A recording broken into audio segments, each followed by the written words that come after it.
The community where I shared, sisters told him about what I had shared briefly about the World Youth Day.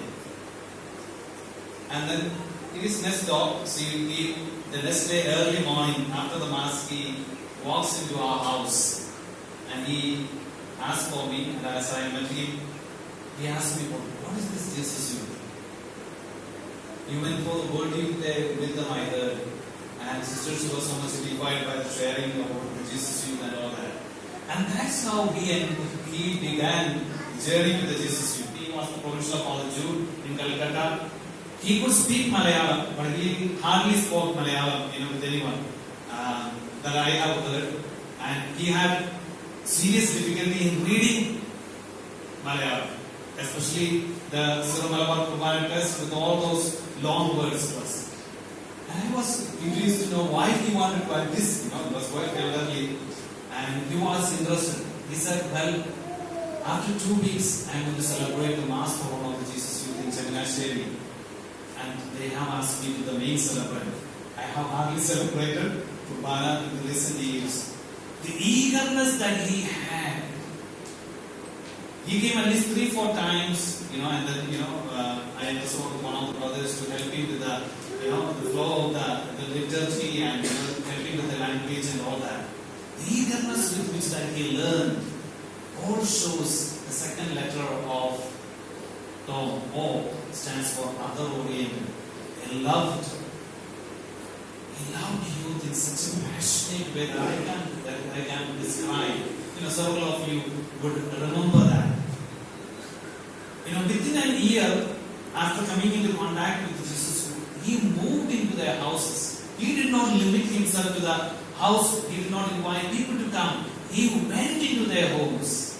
And that made a transforming change in the lives of. He went into hostels where they stayed. He went into houses. And when there was issues related to their studies or issues related to their parents, he became an intercessor, mediator for several youth. And they were all insisting, because of their close relationship with him to bless their marriage. And he was very obliging. I remember him traveling to Kerala several times, obliging to celebrate Mass for them, for bless their marriages. And that was the passion that he had. Not only that, about the first letter, time management and discipline. He was a very strict disciplinarian. Maybe Father Jude would be able to tell us how strict that he was as a provincial, as a formator and all that. I saw that, he was more than strict with others. I think he was strict so much with his own self. Very strict with his own self. I have traveled with him on the train and the bus and all that.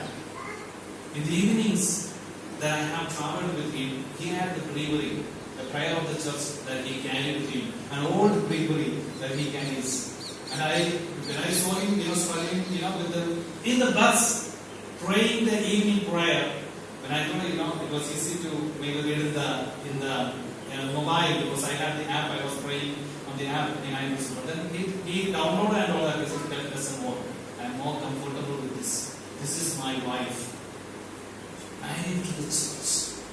The commitment that he had, a passion that he had, especially when he celebrated the liturgy, he was very insistent to follow the rubrics, and he insisted that the young people also be familiar with the rubrics of the liturgy, so that he would say, you would love the liturgy and you would love the church because it is so rich and so resourceful, and the church is such a treasure.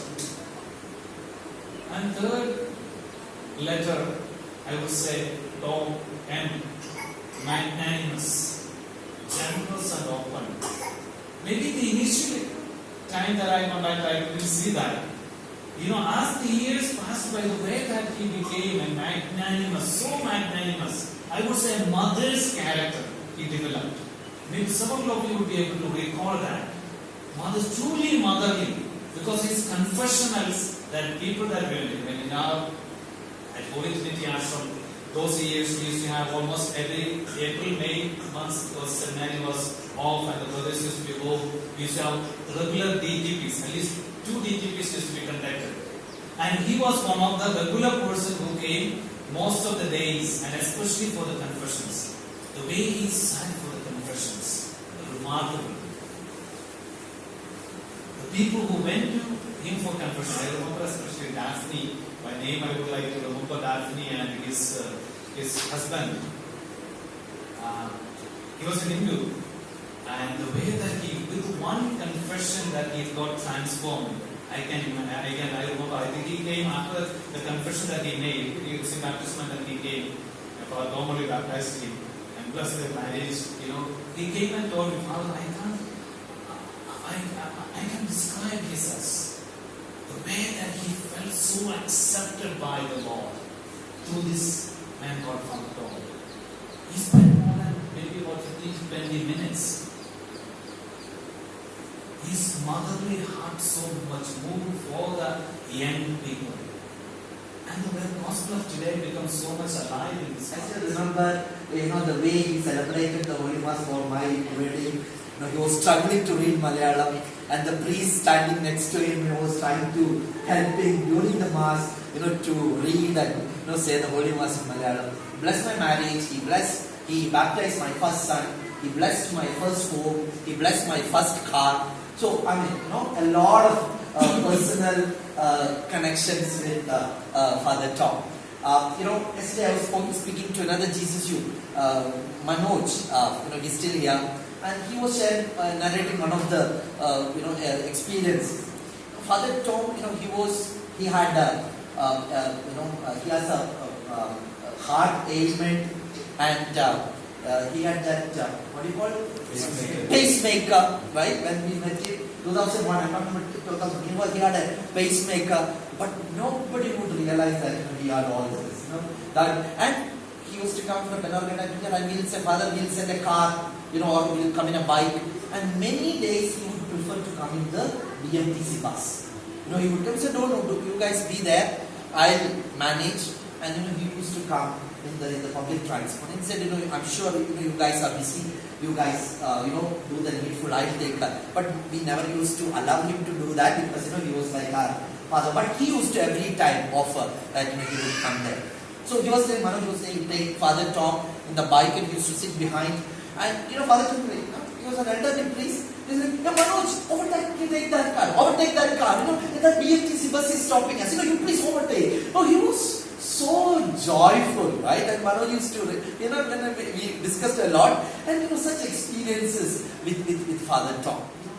Father Tom, he was about to, he was coming down to distribute the Holy Communion. I don't know how many of you were there.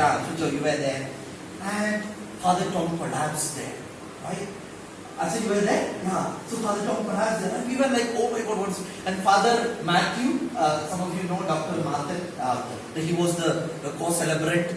And I saw Father Martin immediately taking the Holy Ghost from Father Tom's mouth. And Father Matthew, put it in, consumed that. And Father Matthew being a priest, we knew that, he would probably take care, right? But we were all shocked. We were there, standing there. Father Tom collapsed. And maybe after 10, 15, 20 minutes, Father Tom was He's never said dice. Nothing would put him in. Yeah. Not even his Parkinson's. No nonsense approach. There was none. He would call a spade. And if he didn't understand that, he would call it a bloody sharp. Yeah, so that was the man.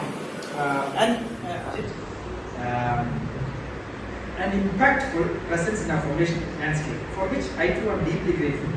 However, I would like to speak about another side of his personality, namely as a person who is able to see truth as it is and change himself to the truth he saw, and not vice versa. And that is in reference to Jesus. That's why I want to create this. I have the good fortune of living and working with him for more than 3 years in DPRC.